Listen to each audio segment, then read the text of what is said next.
নমস্কাৰ বন্ধুসকল। ৰাতিপুৱাৰ লগৰজন আহি ক'লে যে কিবা এটা বনাই খোৱা। মই বোলো ঠিক আছে, কিবা এটা বনাই খুৱাওঁ।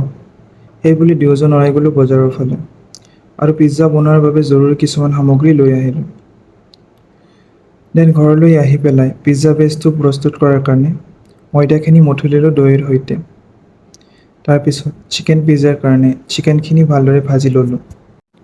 তাৰপিছত পিজ্জা বেচটো হাতেৰে এনেদৰে ভালদৰে বনাই লৈ তাৰে ওপৰত যিখিনি প্ৰয়োজনীয় সামগ্ৰী দিব লাগে, মেয়নিজ, তাৰপিছত পিজ্জা চচ, সেইখিনি দি লৈ তাৰে ওপৰত ধুনীয়াকৈ অকণমান চীজ লেয়াৰ এটা দি কিনে তাৰে ওপৰত চিকেন, পিঁয়াজ আৰু বিলাহীখিনি দি ল'লোঁ।